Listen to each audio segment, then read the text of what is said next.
grateful. For that, let's turn over to Ambassador Yusuf Maitama Sule to give us an insight into who the man Sardauna was. Yes, he was a leader, a true leader with all the qualities of leadership. A true leader who led by example. A leader whose leadership was accepted by all and sundry, irrespective of tribe or religion. A leader who led with the philosophy of a herdsman. The herdsman that sacrificed his life, his health, his comfort for his cattle. A leader, a political leader that came into politics to serve but not to be served, to give but not to take. A leader whose philosophy then, if used today, could solve all the problems of Nigeria, political, economic, and social. He was a leader whose leadership cut across tribal, religious, and cultural boundaries. A true leader who led by example.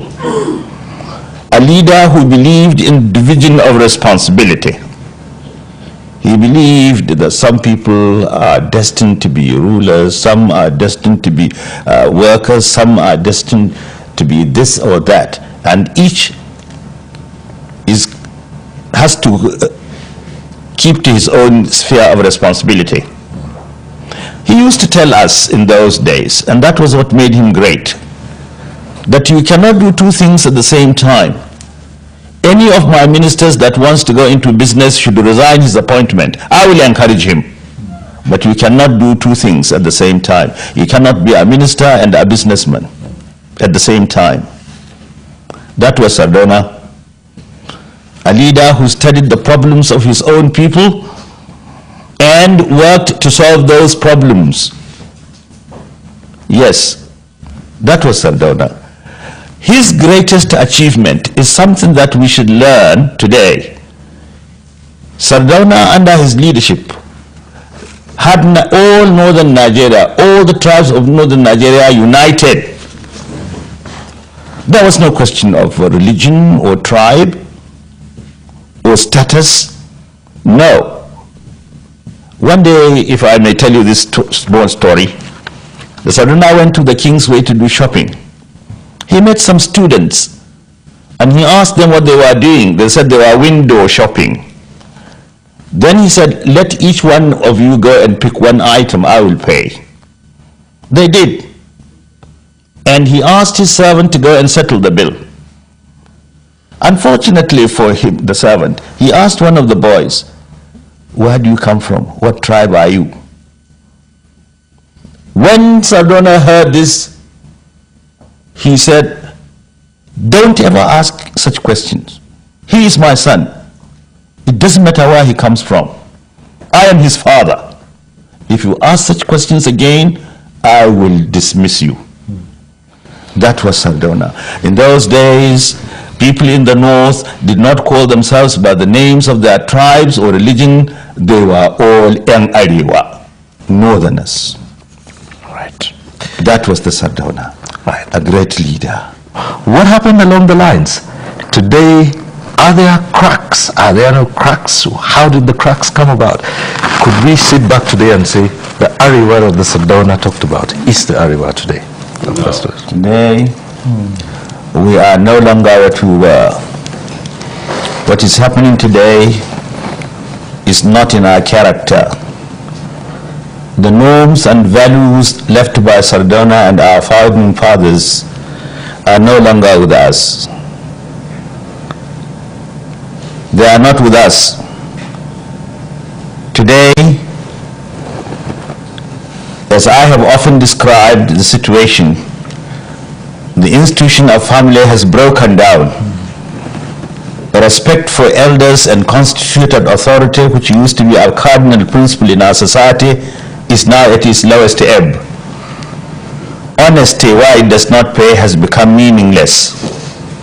Symptoms of revolt loom large in the horizon. In short, there is meaninglessness in philosophy, insecurity in polity, chaos in politics, immorality in society, corruption in economy, frustration in art, and lack of creativity in literature. This is not what the North used to be, or Nigeria as a whole. Ours was a decent country whose leaders respected one another in spite of their political differences. Ours was a society that was morally sound. It was a society in which all of us were our brothers' keepers.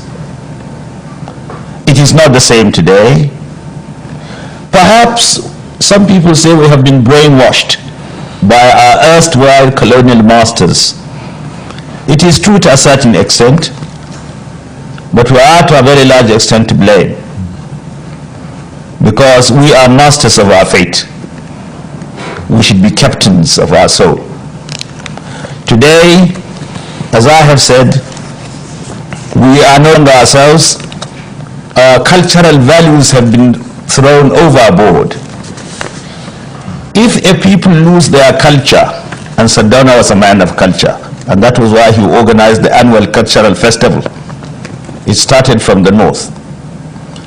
Today we are trying to abandon our culture, and culture is the identity of the people. People often mistake culture as mere dancing and singing. It is much more than that. Culture is the customs and costumes, the characters and the characteristics, the manners and mannerisms, the philosophy and the ideology of our people. Culture is the totality of a people's experience. Culture is the way of life of the people. Sardauna in those days adhered to the culture of the people. We had an identity. We had respect for one another. Our society was morally sound. There was little corruption, and so on and so forth. However, in spite of the ugly picture I have painted, I believe we can still get out of the woods. I am not a pessimist, I'm an optimist. I believe that if we can revive the glory of the past by reminding us of the good achievements, the success of the Sardauna and his like. If we recall what the Sardauna did and emulate his example, we can certainly revive the glory of the past. Right. I'm glad to say, under the present political dispensation, with some of the leaders determined to revive that glory, I am beginning to see a light at the end of the tunnel. I do hope the struggle will continue.